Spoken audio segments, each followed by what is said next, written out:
DW. Programa especial.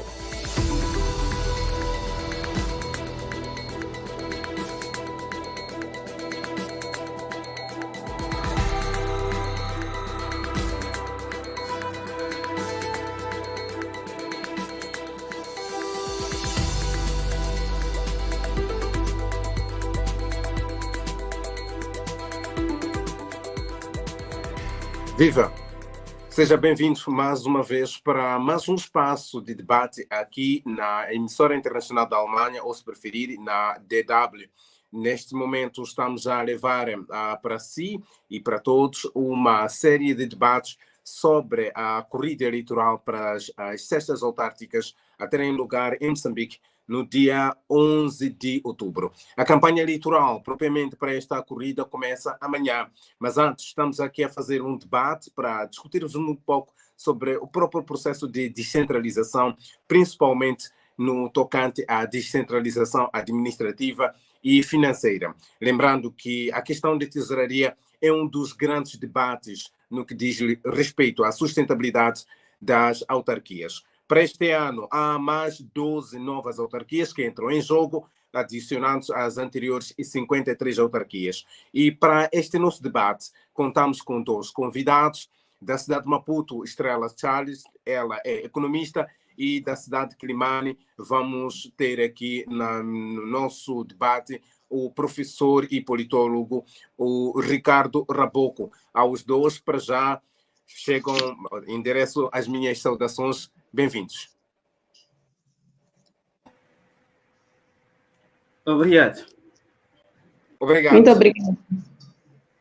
Exatamente. E vamos começar este nosso debate problematizando um pouco sobre a questão da descentralização. A questão é se este modelo de descentralização favorece as autarquias ou não, mas também queremos saber se os autarcas têm capacidade para surfar diante da situação financeira a que o país se coloca, mas também se a atual legislação tributária beneficia ou não as novas autarquias. Estas são as perguntas, digamos assim, de arranque do nosso debate. E eu vou começar mesmo usando aqui a questão do cavalheirismo. Vou começar com a Estrela Charles, perguntando, Estrela, em 30 segundos, em traços gerais, esta descentralização que temos em Moçambique beneficia ou não as novas autarquias e não só as próprias autarquias no país? Bom, saudações a todos, obrigado pelo convite. Saudar ao meu colega de painel, o Dr. Ricardo, a si e a todos que nos escutam.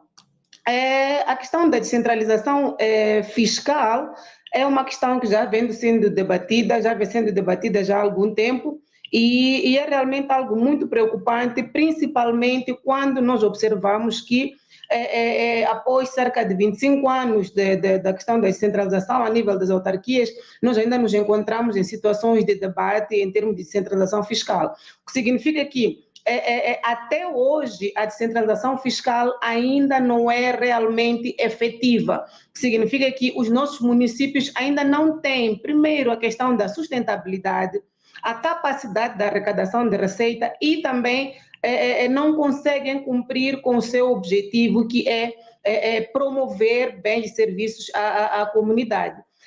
Mas esse aspecto é um aspecto que está muito relacionado não apenas à questão da legislação, mas também à questão da gestão que os próprios municípios fazem daquilo que são as suas receitas. Os nossos municípios continuam ainda muito dependentes daquilo que é a transferência a nível central e não mostram uma capacidade financeira para poder arrecadar as receitas próprias e poder gerir o seu próprio município.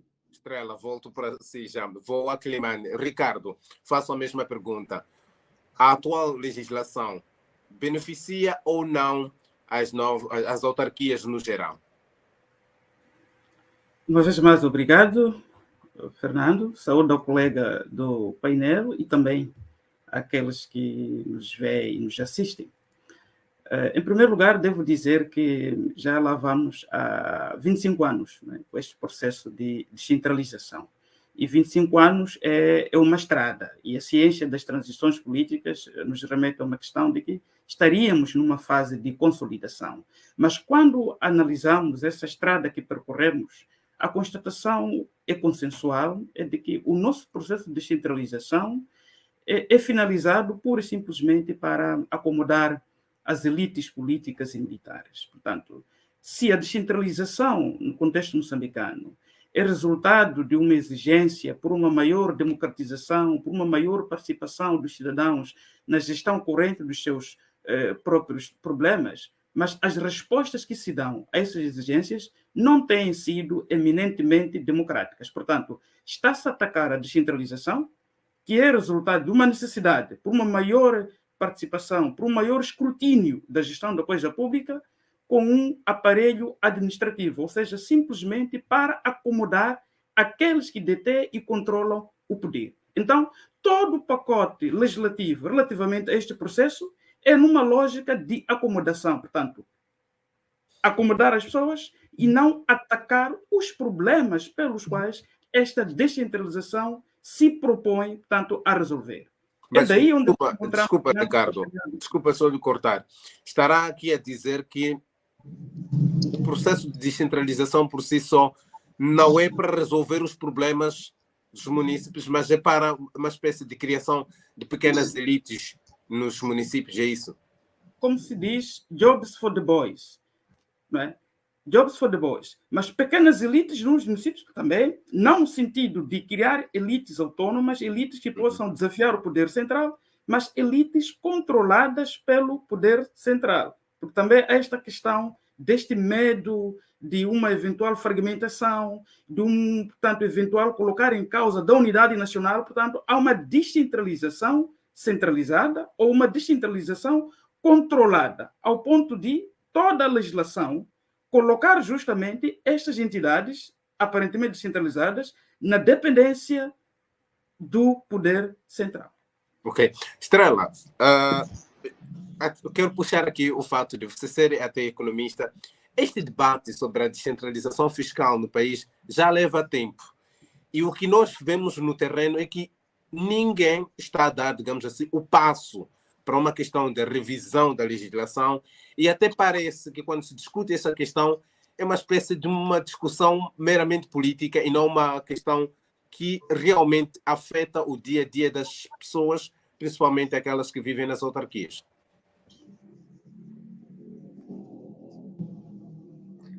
Sim, é realmente um problema, e é um problema grave. O que está a acontecer com a questão da descentralização é que nós temos aqui uma mistura de questões políticas e de questões também de governação e de boa governação. Quando nós olhamos para a questão da descentralização, nós devemos olhar não apenas como uma questão política, mas como algo que nós precisamos para poder desenvolver as autarquias locais e não só. Então, enquanto nós olhamos para a descentralização como algo que está estreitamente ligado a questões políticas, nós teremos sempre esse entrave, entrave no sentido de o nível central pretende que a descentralização ocorra, mas não está a dar os poderes devido a essas entidades para poder desenvolver. E essas entidades também sentem-se numa situação de não ter capacidade financeira para poder executar realmente aquilo que lhes confere pela lei. Um exemplo muito simples é que até hoje nós temos situações em que várias despesas, várias receitas ainda são geridas a nível central, sendo que já existe, sim, uma componente legal que refere que algumas receitas devem ser geridas a nível local. Até hoje, nós temos ainda construções a nível não só dos distritos, como a nível de alguns municípios, e que são geridos a nível central. Então, é importante aqui definir realmente e estar bem claro até onde é que nós podemos separar a questão política e meramente a questão da descentralização fiscal. Não é possível ter uma descentralização efetiva e total enquanto não tivermos a descentralização fiscal. Enquanto nós tivermos municípios que encontram-se dependentes do nível central para poder executar algumas despesas, enquanto nós tivemos alguns municípios que usam ou têm um maior nível de receitas que advêm da questão das taxas e não propriamente dos impostos, o que significa que os municípios tendem cada vez mais a sufocar os pequenos comerciantes, tendem a sufocar mais as pessoas com baixo rendimento em relação àquilo que é uma grande margem de probabilidade de poder aumentar os seus níveis de receita. Bom, Ricardo, vou para si e, meus caros, nós preparamos também uma série de vídeos que daqui a pouco vamos mostrar sobre esta questão da crítica, de como é que se pode coletar receitas para os municípios. Ricardo, isto é uma questão política também. Nos últimos tempos vemos e ouvimos muitos autarcas, principalmente os que lideram hoje os municípios vindos dos partidos da oposição, quando digo oposição, refiro-me à oposição ao governo central, a queixarem-se primeiro pela demora da canalização dos fundos e não só. A minha questão é, como é que se pode dar pernas às autarquias para que elas não haja essa questão, esse debate de que há umas autarquias que são, digamos, entre aspas, enteadas e outras não. Como é que se pode quebrar este problema e termos realmente uma descentralização que se sente no dia a dia na gestão dos municípios e não só no dia a dia dos municípios? Bom, a descentralização é sempre um processo político, naturalmente. Agora, a forma como nós executamos esse processo político e, sobretudo, politizando o próprio processo, é que gera, portanto, estes problemas, estes desafios.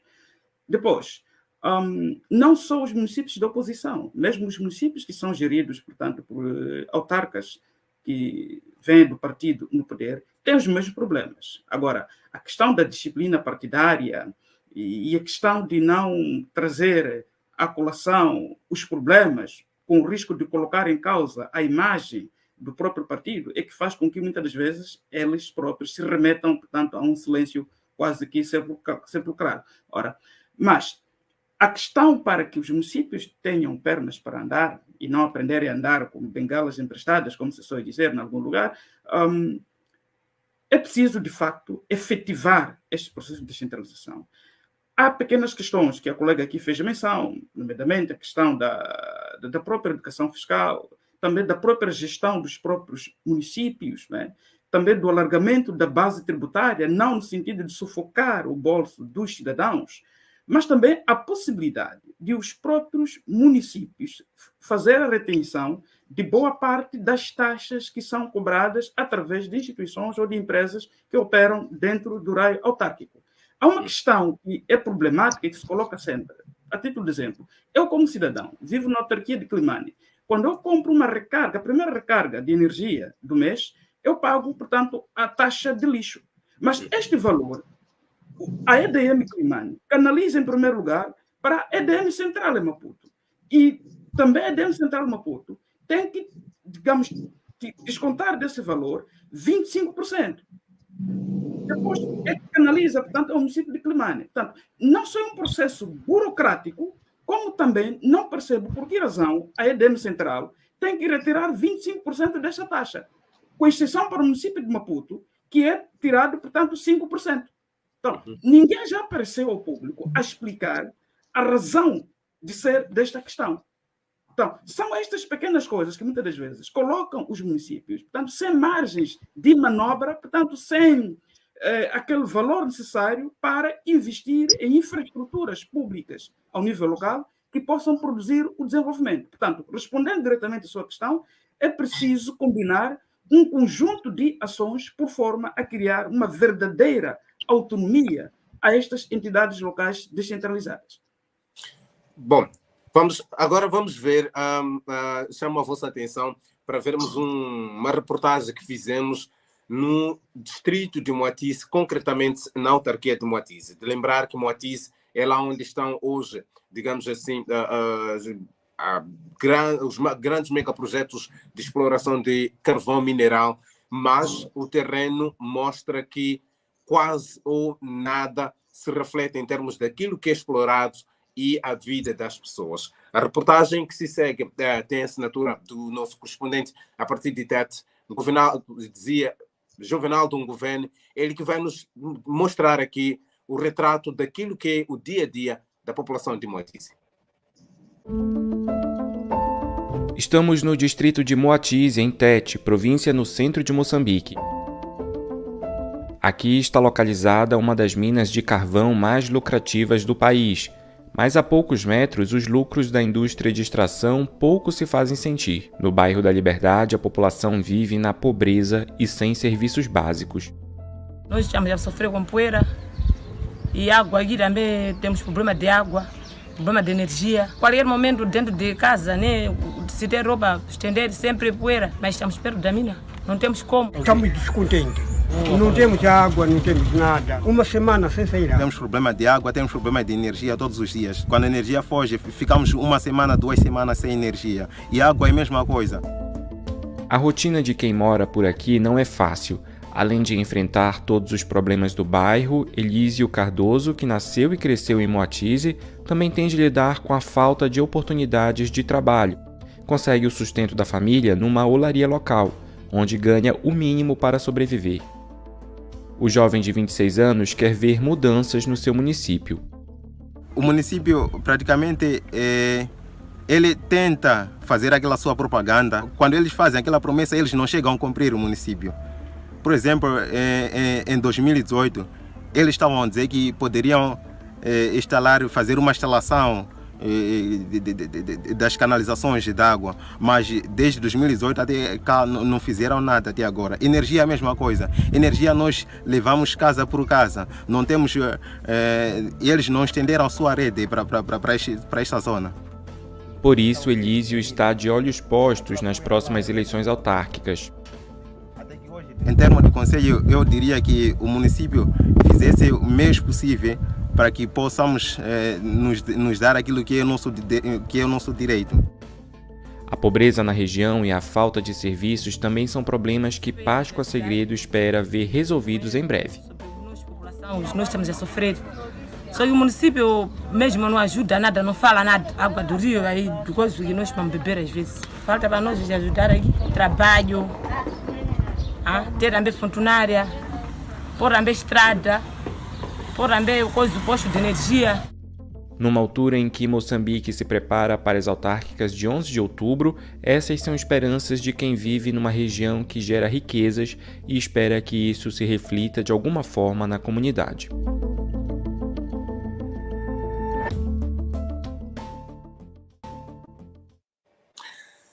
Ora, este é o retrato daquilo que é o dia a dia das populações que vivem, principalmente na autarquia de Moatize. De lembrar que Moatize explora o carvão mineral desde o ano de 2012. De lá para cá, o cenário, aliás, já entraram várias empresas de exploração do carvão mineral, em Tete, principalmente a Vale, que depois vendeu as suas ações para atualmente a Vulcan Moçambique, mas também está lá a ICVL, que comprou as ações antes da Rivesdale e mais tarde que passaram para o Rio Tinto e agora foram repassadas para a ICVL. De resto, os meus convidados começam por Estrela.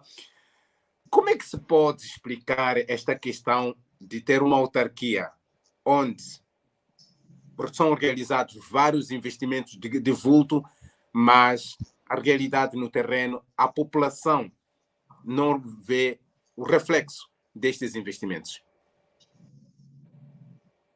Bom, é realmente preocupante e a situação do distrito de Moatize não difere de alguns outros distritos. Nós podemos falar de outros distritos que têm também projetos de exploração mineira e que encontram-se também nesta situação. Então, aqui nós temos que dar a mão à palmatória e não culpar apenas ao nível central. A nível do município também, há muito que podia fazer para poder melhorar aquilo que é o nível de vida da população. Nós fizemos um trabalho no município de Moatize este ano, no mês de abril e maio, onde analisamos a questão mesmo das dificuldades de acesso à água. E o que fomos perceber no distrito de Moatize é que o distrito em si, não só o município, mas também as instituições públicas a nível do distrito, encontram-se muito dependentes daquilo que as empresas mineiras se pressupõem a fazer. A empresa mineira é que decide quantos furos de água irá construir, onde irá construir. Então, há muita disparidade em termos de localidades. Há localidades que têm alguns furos, há localidades que não têm nenhum furo. E o próprio município, junto com algumas entidades a nível do serviço distrital também, não tem capacidade para poder fazer a manutenção de alguns sistemas, de alguns furos. E nós temos situações de alguns sistemas, de alguns furos que são abertos e que não funcionam. Nem um ano não funciona. Um furo que é feito para funcionar cerca de 10 anos, não funciona nem um ano. Então, é uma questão de gestão do próprio município. Então, o próprio município deveria ter métodos primeiro, de poder gerir o próprio município, gerir a sua autarquia, não estar dependente das empresas petrolíferas não, as empresas mineiras, e não estar dependente também daquilo que são as decisões dessas empresas. E também o próprio município deve ter a capacidade de poder definir o que é que realmente precisa e como manter os investimentos já realizados. Nós, se formos analisar, existem vários investimentos, vários projetos em Moatize, mas são projetos que depois o município não tem a capacidade de fazer a manutenção. Então, é exatamente aí onde nós temos que focar. Então, nem tudo devemos culpar a questão do governo central. Eu faria ainda uma pergunta. Se houvesse alguma legislação específica, não era este o momento, por exemplo, do próprio município ter capacidade de discutir, diríamos, entre aspas, terra a terra com as empresas sobre o que o município quer, como é que quer que as coisas sejam feitas? Bom, essa discussão já devia ter sido feita. Nós temos a cidade de Moatize já com a questão da exploração mineira já há anos. Então, o próprio município e as instituições do governo a nível do distrito devem se impor a essas empresas, explicar o que é que querem, como é que querem. Se nós formos a ver a questão também dos reassentamentos, então nós encontramos um governo que está totalmente refém dessas empresas, um governo que está totalmente dependente dessas empresas e acaba, digamos, de uma ou de outra forma, seguindo aquilo que as empresas pretendem fazer.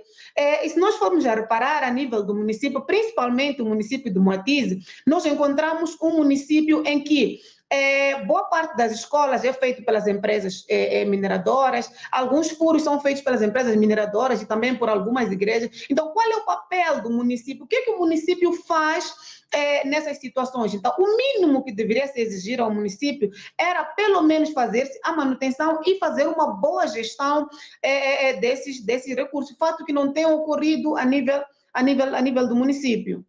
Bom, Ricardo, quero ouvir da sua justiça. Temos vários projetos em Moatize, mas o dia a dia das comunidades é aquele que, pelo menos, uma parte daquilo que reportamos. A questão de fundo é como é que se pode dar ou facilitar, permitir com que os municípios que têm esses projetos, e não só, que também nas suas áreas municipais têm grandes investimentos, consigam ter capacidades para melhorar a vida dos municípios, mas também capacidade de discutir com as empresas, digamos assim, face to face, o que os municípios querem, para permitir que, no fim do dia, aquela população que vive naquelas regiões tire os maiores benefícios possíveis. Bom, é aquilo que já vínhamos aqui fazendo menção, é que os municípios instalados em zonas industriais não têm a possibilidade de cobrar impostos. Isto porque, muitas das vezes, o processo é gerido a nível do governo central. E esses impostos são recolhidos pelos governos centrais. E, portanto, canalizam, se for até o município a recolher, ou entidades locais a recolher, mas tem que canalizá-los ao governo central. Por seu turno, o governo central transfere uma parte dessas verbas para os municípios. E são, por vezes, quantias quase que irrisórias, não é? Que colocam o município numa situação de até usá-las para despesas com o pessoal, para despesas correntes do próprio município e não para despesas de investimentos. E aí também começa o grande problema, muitas das vezes, da relação entre os municípios e essas empresas que operam, portanto, no território, portanto, autárquico. Portanto, se as empresas canalizam fundos aos municípios, há sempre uma questão central, que é da desconfiança. Muitas das vezes, este valor não vai para o investimento, mas sim os municípios desviam-nos para as suas próprias despesas correntes. Ao fim e ao cabo, portanto, aquilo que era pressuposto que fosse feito com aquele valor, não é feito. E muitas das vezes, aquilo que dizia a colega Estrela, as próprias empresas preferem ser elas próprias a investir em furos de água ou a investir em outras benfeitorias sociais, sem muitas das vezes obedecer, portanto, o critério, portanto, das prioridades. E também a questão da definição de prioridades é outro calcanhar de Aquiles.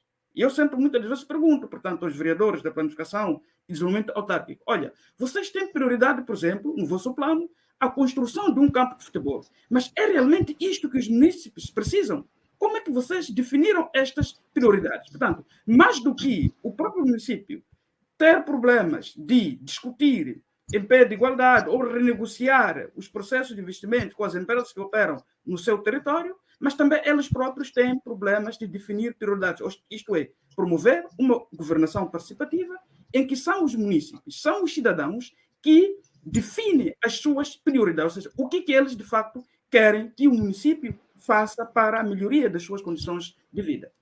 Uhum. E nesse caso vamos àquela questão que a Estrela apontava do facto dos próprios municípios também serem muito dependentes daquilo que são as boas vontades dos projetos e não só dos megaprojetos e não terem capacidade de, como se diz, discutir e não só apresentar ideias concretas que permitam com que não haja essa dependência da boa vontade dos financiadores.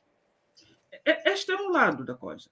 Mas insisto num ponto. Tem outro lado que é a questão da transparência. Se está lembrado, o Presidente da República falou recentemente, em sede da Assembleia Geral das Nações Unidas, a questão da desconfiança. Portanto, os países ricos desconfiam, portanto, dos países em vias de desenvolvimento. Mas é uma questão de transparência, que você não pode simplesmente dizer que, olha, vocês não desconfiam, mas tens que mostrar que você é transparente na gestão daquela ajuda que lhe é dada. Portanto, que você canaliza justamente a ajuda aos legítimos destinatários, portanto, da mesma. Então, os municípios, concordo aqui com a colega Estrela, devem mostrar que são transparentes na gestão do seu dia-a-dia. E, quiçá, a partir daí, eles conseguem, portanto, captar esses fundos que vêm dessas empresas. Não só tornar-se dependentes ou negociar, mas também captar esses fundos e investir em benfeitorias, portanto, sociais. Porque, mais do que o próprio município, quem conhece os problemas dos municípios é o município. Tanto mais que a municipalização significa, portanto,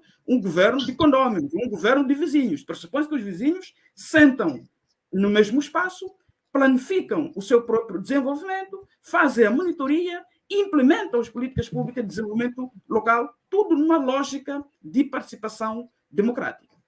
Então, enquanto não houver este elemento, então, dificilmente estes municípios vão conseguir convencer essas empresas a darem mais assistência, a investirem muito mais, portanto, nos municípios do que elas próprias, portanto, investirem nas suas questões de responsabilidade social, que me parece, a dado momento, ser uma obrigação social e não uma mera responsabilidade social. Bom, ora, e porque nós vamos às eleições autárquicas no próximo dia 11 de outubro, vamos aqui também trazer as opiniões e as expectativas de alguns municípios, principalmente os da cidade de Chimoio, o que é que eles esperam dos novos, dos próximos edis às autarquias no país. E vamos agora ver aqui as perguntas colocadas pelos munícipes da cidade de Chimoio. Até que ponto os municípios são efetivamente autônomos financeiramente, tendo em conta que existem municípios que não conseguem pagar salário sem que tenham o fundo de compensação autárquico. Então, os municípios demonstram alguma dependência ao fundo de compensação autárquico para pagar os salários. Então, isso faz-me questionar até que ponto esses municípios são autônomos. Qual é o critério que o Ministério das Finanças, assim como da Administração Estatal, utiliza para o desembolso do Fundo de Compensação Municipal? O que temos visto é que alguns municípios recebem o benefício de forma rápida em detrimento dos outros.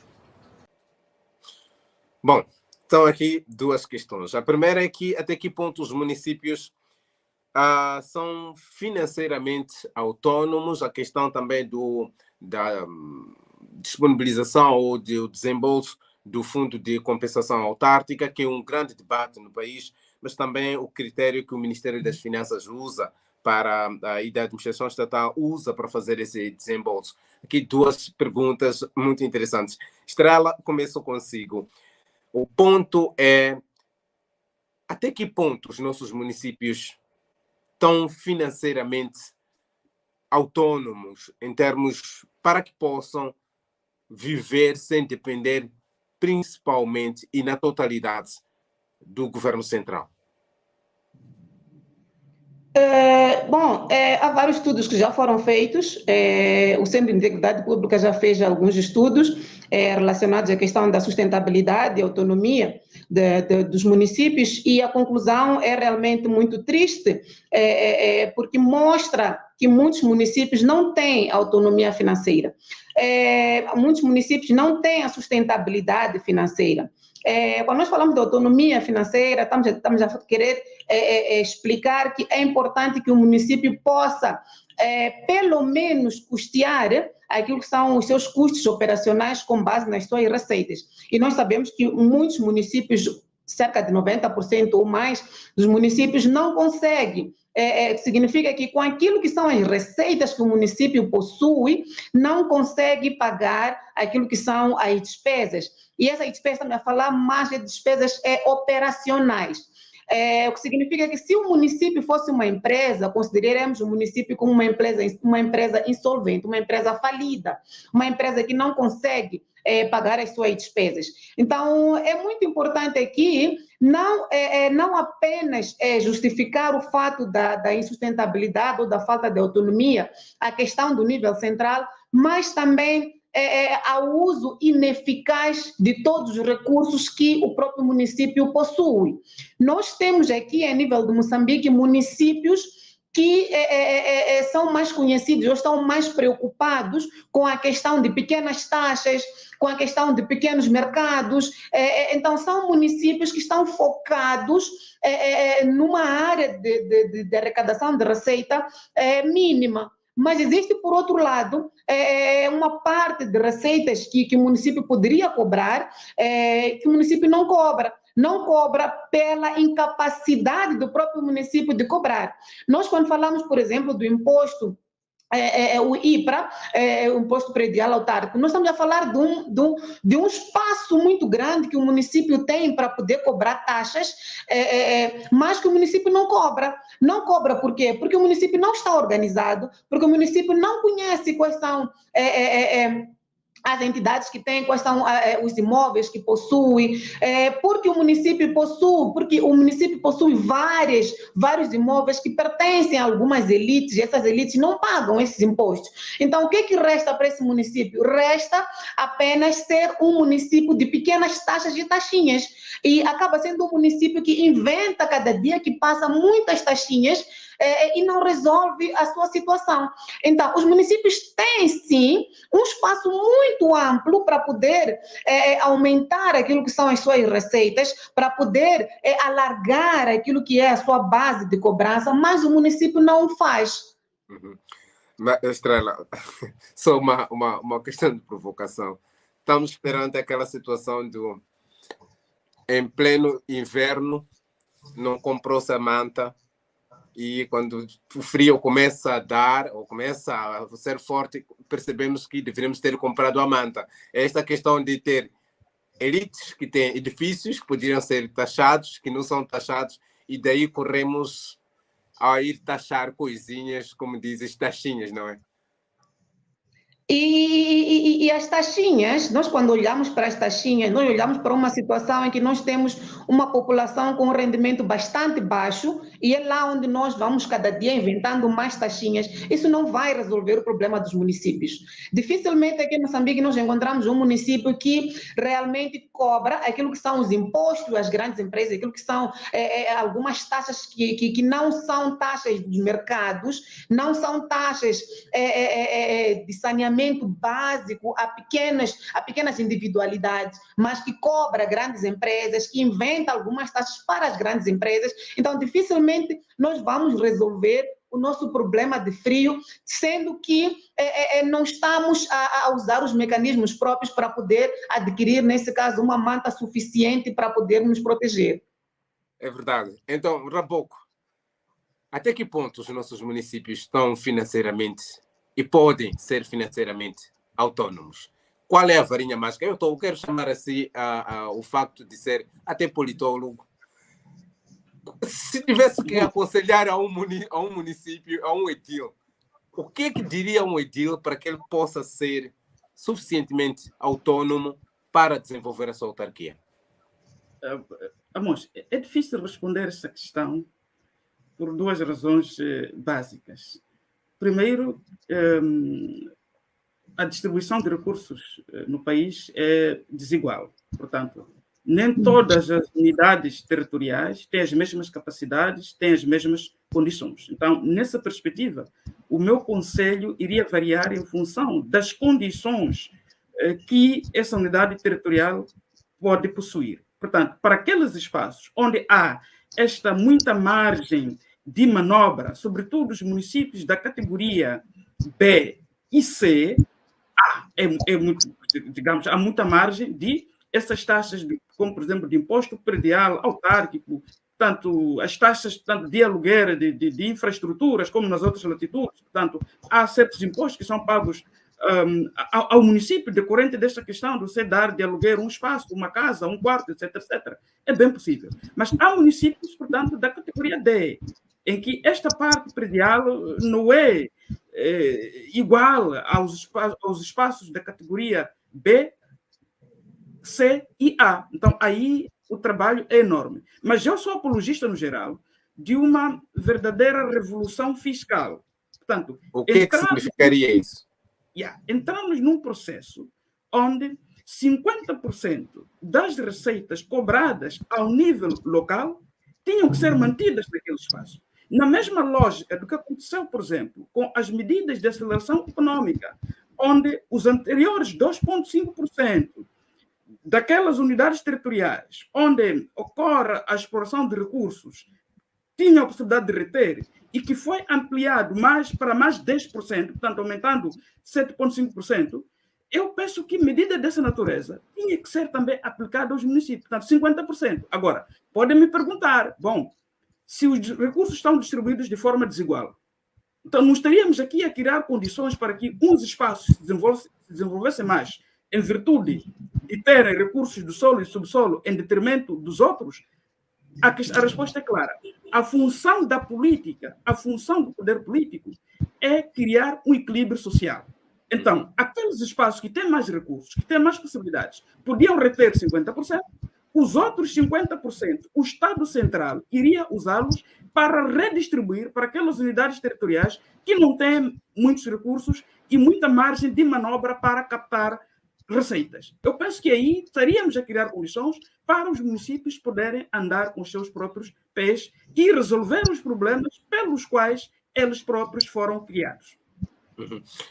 Assim, uma pergunta também que foi colocada no vídeo que vimos há pouco é que qual é o critério que, por exemplo, o Ministério da Economia e Finanças e da Administração Estatal usam para fazer o desembolso do Fundo de Compensação Autárquico?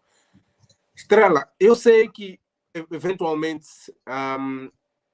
e acredito muito nisso, tenha feito alguns estudos, algumas análises sobre isso. A questão também que fica assim no ar é como é que se determina que um município X vai receber Y do Fundo de Compensação Autárquico e o outro vai receber o montante H? O Ministério tem uma fórmula que é de lei, que usa para a questão da canalização do Fundo de Compensação Autárquica, mas o que falta, essencialmente, a nível do Ministério, é a questão da transparência. Nós falamos da questão da transparência por quê? Porque os próprios municípios, muitas vezes, não têm noção de qual é o valor que vão receber. Os próprios municípios, muitas vezes, têm tido muito atraso para receber o valor, e isso tem dificultado em termos de planificação. E tendo em conta que esses municípios dependem desse fundo, porque se o município não tivesse uma total dependência desses fundos, poderia executar as suas atividades e usar os fundos para a complementaridade. Mas nós estamos numa situação em que os municípios dependem desse fundo para as suas atividades correntes, para as suas despesas correntes. Então, o Ministério tem a fórmula que tem e que usa, é de conhecimento de todos, onde coloca-se lá a questão da área municipal, a questão do número de habitantes, etc. Mas, se nós temos a fórmula em termos de legislação, será que essa fórmula é realmente aplicada? Será que o município tem conhecimento dos itens que fazem parte dessa fórmula? Quando o município recebe um valor, 2 mil ou 2 milhões de fundo de compensação autárquica, consegue perceber como é que foi calculado esse valor? O próprio município sabe responder como é que foi calculado esse valor? Então, essa aqui é a falta de transparência que tem em relação ao nível central e o município. Porque se o nível central sentasse com o município, explicasse ao município que, olha, nós usamos essa fórmula para o cálculo do valor, anualmente tem direito a X valor, que foi calculado desta e daquela outra forma, e o município pudesse entender, não só o município, nós também como cidadãos pudéssemos entender como é que é calculado e como é que é canalizado esse valor, significaria que teríamos aqui um nível de compreensão maior. Mas o que levanta aqui dúvidas, o que levanta certas nuvens, é mesmo a questão da transparência. O que significa que o Ministério da Economia e Finanças não é rigoroso no uso da sua fórmula, não é de tal forma muito exigente no uso da tal fórmula, e acabamos relacionando isso a questões políticas, porque o município que tem um edil de certa área partidária tem um valor maior, porque o município que tem de uma outra área partidária tem um valor menor, então acabamos se relacionando muito esse assunto exatamente pela questão da falta de transparência. Mas é importante esclarecer aqui que, primeiro, os municípios não deviam ser dependentes do Fundo de Compensação Autárquica. O Fundo de Compensação Autárquica não foi feito para que o município vivesse dele. O Fundo de Compensação Autárquica é para complementar algumas atividades que o município possa não conseguir. Mas como o município não consegue com as receitas próprias, há municípios que com as receitas próprias não conseguem fazer 30% daquilo que são as suas despesas. Há municípios que não conseguem pagar salários com as suas receitas. Então, é muito complicado esperar que tudo vai se resolver com base no Fundo de Compensação Autárquica. O Fundo de Compensação Autárquica não foi desenhado para poder suprir 100% daquilo que são as despesas dos municípios. Então, é importante aqui que os municípios, principalmente nesse momento, estamos a criar cada vez mais municípios. Estamos a criar cada vez mais municípios e o nosso governo mostra certas restrições em termos de aumento das receitas totais, os recursos totais, o que significa que dentro do mesmo bolo vamos ter que dividir por vários municípios e muito provavelmente nos próximos anos nós teremos cada vez mais problemas com o Fundo de Compensação Autárquica. Então é necessário sim que os municípios tentem de todas as formas, com as receitas que têm, no máximo possível conseguir cumprir com aquilo que são as suas despesas. Ricardo, aqui Estrela levanta uma questão que até é recorrente em Moçambique. Nos últimos meses, se a memória não me atrasou, nos últimos 6 meses, houve uma espécie de um problema generalizado de pagamento de salários nas autarquias. E a justificação parecia que ela tinha sido consertada de todos os municípios. O Fundo de Compensação Autárquica não chegou a tempo. Como é que se sai desta questão, como dizia a Estrela? Bom, esta é uma desculpa maior, mas paralelamente a este processo de que o Fundo de Compensação Autárquica chegou, os municípios aumentaram as suas despesas em termos, portanto, do pessoal. Como eu dizia, também essas entidades de micropoderes são um espaço para acomodação. Portanto, boa parte do bolo do município vai para pagar salários a pessoas que foram ali acomodadas, que, ao fim e ao cabo, nós não vemos justamente o que de fato estão a fazer. Este é o primeiro problema. Mas o outro problema que a colega aqui levanta, que é o problema da transparência. A este eu acrescentaria o problema de comunicação política, que perpassa todo o nosso sistema de governação. Portanto, é sabido que o Estado, eventualmente, não tem dinheiro. Mas como é que nós comunicamos esta questão? Mas também, para além da comunicação política, que poderíamos aqui muito bem escalpelizar, discutir, etc., etc., tem um problema que me parece muito mais estruturante, que os municípios, portanto, enfrentam, e que penso que poderiam ultrapassar este problema, né? Que é a incapacidade de empreender programas, por exemplo, de educação fiscal, programas de consciencialização dos cidadãos sobre a necessidade do pagamento do imposto. Qual é a importância do imposto ao nível local?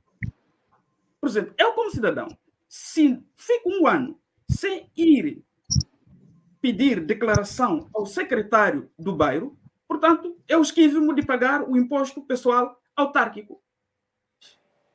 Okay?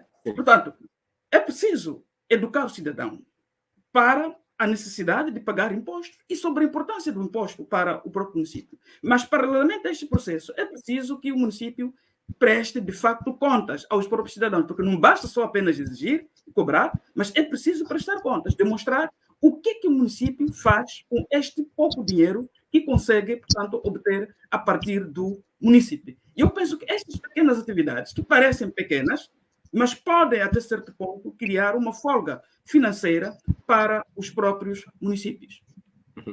Olha, meus caros, vamos a mais uma pergunta colocada pelos nossos entrevistados na cidade de Chimoio, no caso.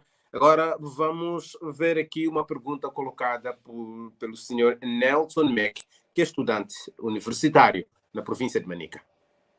No nosso país, os municípios enfrentam uma crise econômica, mas em contrapartida temos o governo a criar novas autarquias. Será que nós estaremos aqui numa situação de agudizar mais a vida dos municípios e o desenvolvimento do país? Aí está a pergunta. Novas autarquias não estariam aqui a sufocar mais o desenvolvimento do país? Essencialmente, esta é a pergunta colocada por Nelson Mack, que é estudante universitário. Charles Estrela, no caso, já falava mais ou menos disso, a questão de aumento de novas autarquias. Como é que se pode agora resolver esse problema? Você já chamava a atenção o facto de, no futuro, podermos vir a ter mais problemas com esta questão de fundo de compensação autárquica. Mas o facto é que, politicamente, também se discute muito a necessidade de maior descentralização. Como é que se resolve esta situação, olhando descentralização por um lado, mas o desenvolvimento econômico e social que se pretende no país?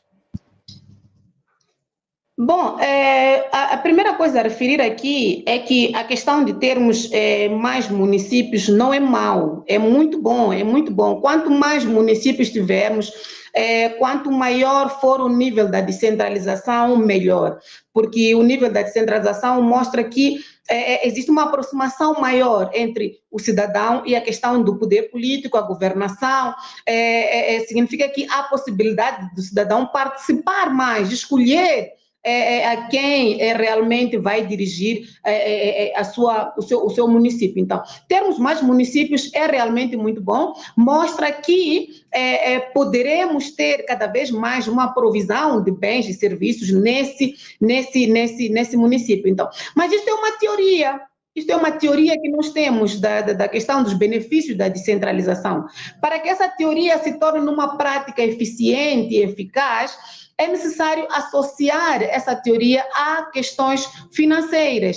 É importante associar essa política a questões de gestão, a questão de formação, porque esses municípios não basta apenas criar novos municípios. É importante que esses municípios, os gestores desses municípios entendam realmente o que é gerir um município, o que é gerir finanças públicas, como é que é a questão da provisão de bens e serviços. Então, há aqui um vasto leque de questões que é importante ter em conta, não apenas a questão legal e a questão política de criar cada vez mais municípios. Então, existem municípios, sim, foram criados novos municípios, existem municípios que podem, sim, ser municípios que criem mais valor para aquilo que é o cidadão a nível da sua autarquia, mas existem outros municípios que vão se mostrar com muita deficiência em termos de cobrança de impostos. Então, nesse caso, o município tendo dificuldades para poder cobrar a questão de impostos como tal,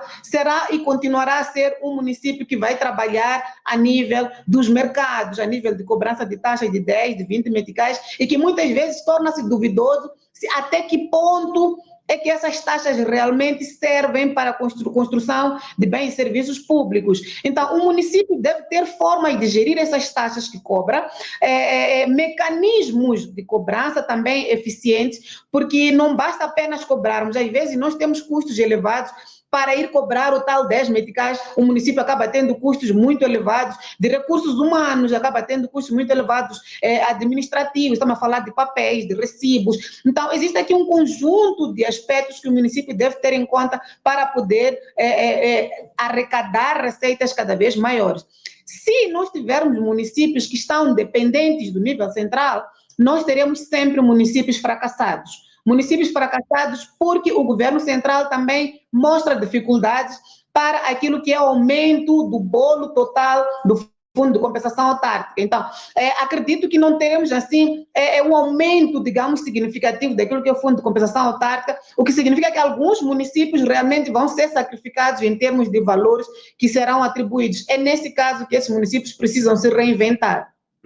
Ricardo, aí está a pergunta, faço a mesma pergunta. Até que ponto este aumento de novas autarquias pode prejudicar as finanças e não só a questão do desenvolvimento social do país, mas também como lidar com o facto de que todos os dias, todos nós falamos que é preciso dinamizar a descentralização do poder político. Bom, eu não vejo problemático o aumento em termos do número de entidades descentralizadas. Tanto mais que é uma questão de justiça e também uma questão de direitos humanos, porque nosso processo de descentralização é definitivamente a partir de democrático, portanto, é um modelo bifurcado que cria uns como mais cidadãos do que os outros, ou seja, uns têm direito de escolher os seus próprios líderes, as suas próprias entidades locais e participam do processo, e outros ainda estão, portanto, sobre as amarras, entre aspas, do poder central. Então, quanto mais municípios existirem, é uma questão de justiça e é uma questão de direitos humanos. Mas também há uma questão aqui de coerência. O quadro legal que cria as autarquias não só estabelece mecanismos de criação das autarquias, como também da sua extinção.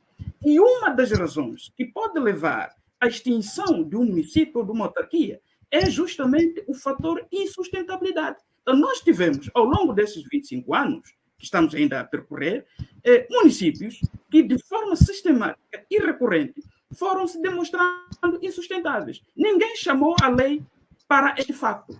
Porque se nós avançássemos nesta medida de extinção, porque não é sustentável, eventualmente, estas questões que a Estrela está a colocar, e muito bem, da incapacidade local, da falta, digamos, de capital humano preparado e de forma a fazer face às exigências e às dinâmicas da descentralização e da municipalização, eventualmente estariam resolvidas, porque saberiam que, se nós vacilarmos, corremos o risco de esta possibilidade de termos um poder ao nível local seja extinta. Então, é preciso também sermos coerentes para com o próprio quadro legal, para além também do próprio Estado Central criar condições para, digamos, aumentar este bolo de questão do Fundo de Compensação Autárquica, da questão do Fundo de Investimento e Iniciativa, portanto, para as autarquias, do Fundo de Estradas e desburocratizar este processo, que me parece muito mais burocrático. Para além de ser moroso, é extremamente burocrático. Mas a questão aí, onde é que o governo central vai buscar dinheiro para aumentar o bolo? Este bolo do Fundo de Compensação Autárquica, mas não só também dos outros financiamentos que os municípios poderão precisar? Eu devo dizer que boa parte deste dinheiro do Fundo de Compensação Autárquica não é um favor que o Estado Central faz a estas entidades centralizadas. É um dinheiro que vem justamente dos próprios municípios. Estamos a falar aqui o caso do Moatize. O dinheiro que vai para o Estado Central sai do Moatize. Então, por que o Estado Central não desburocratiza esse processo e também não aumenta este bolo? Porque o dinheiro é feito justamente dentro dessas entidades descentralizadas. Portanto, não é uma questão de um favor. É questão de o Estado Central tomar a consciência e fazer uma revisão profunda no processo da economia política da descentralização. Aí, o Ricardo está a chamar a necessidade de rever a lei.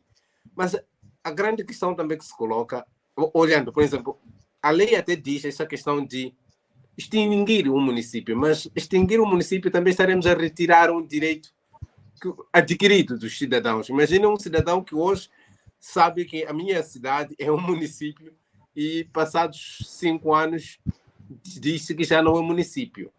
Como é que se lida com essas questões?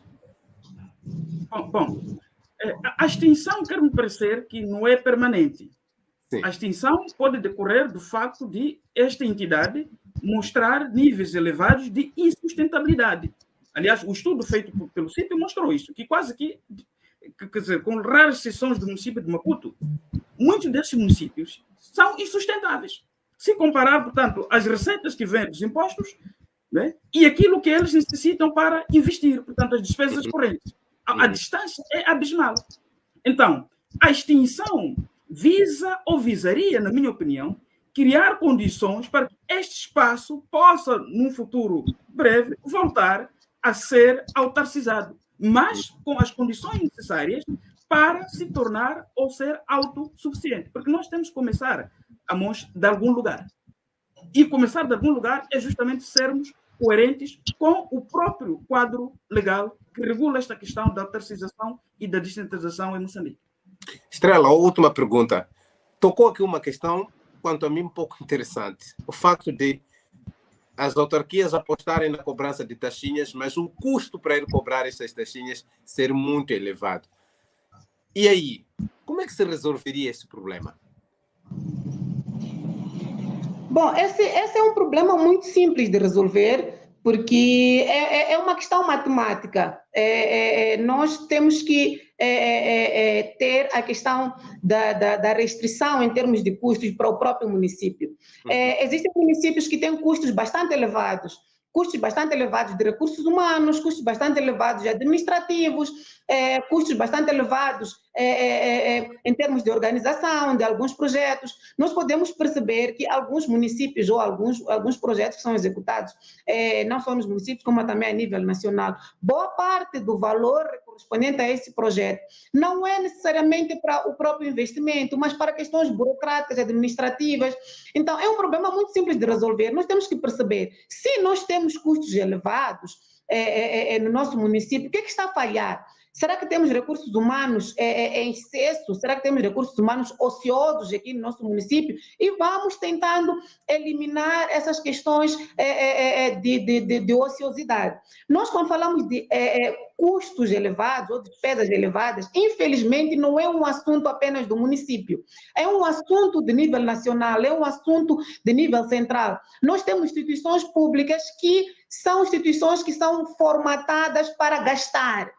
Então, é aí onde nós temos que focar, é aí onde nós temos que reduzir os nossos gastos. Nós não podemos ter instituições públicas com elevados gastos. Cortando estas ociosidade, também estamos a cortar o comodismo e não só a questão da acomodação de poderes, porque nós sabemos é uma questão de entra um dirigente e ele vai buscar os seus para ir. Então, cortando significa também dizer ao edil ou a um outro dirigente não traga aqui os seus próximos, não é? Não, o problema não está em trazer os seus próximos. O problema é o que esses próximos trazem de adicional para o município. O que esses próximos fazem em termos de trabalho. Nós não temos problema que o presidente traga um assessor dele, de confiança e etc. Mas esse assessor deve trazer algo adicional, deve trazer trabalho, deve mostrar que realmente está lá e que merece estar lá. Então, o problema aqui não está em ter mais pessoas. A questão está em ter pessoas que trabalham, ter pessoas eficientes e que possam realmente trazer resultados para o município. Bom, meus caros, para já, muito obrigado pela vossa participação no debate. Está muito interessante. Esta conversa é sempre apaixonante, até porque é uma conversa que tem que ver com o nosso dia a dia, mas por questões de tempo já não podemos mais. Eu agradeço a Estrela Charles, ao Ricardo Raboco, e também agradeço ao estimado telespectador ouvinte que acompanhou o nosso debate. Já sabe, continuamos nesta maratona de debates pré-eleitoral, tendo em conta as eleições autárquicas de 2023. O facto é que queremos tentar encontrar soluções, discutir os problemas, mas também não basta só criticar. Quais são as soluções que podem ser usadas para resolver os problemas do dia a dia? Aqui foram apresentadas algumas soluções muito interessantes, quiçá que os próximos edis acompanhem esta conversa, tirem daquilo que foi conversado aqui como lições para melhorar a gestão das autarquias. É ponto final neste debate, que teve hoje a moderação de Amos Fernando e a produção de Cláudia Marques. Nós voltamos numa próxima ocasião. Até lá, fique bem e tenha uma boa semana.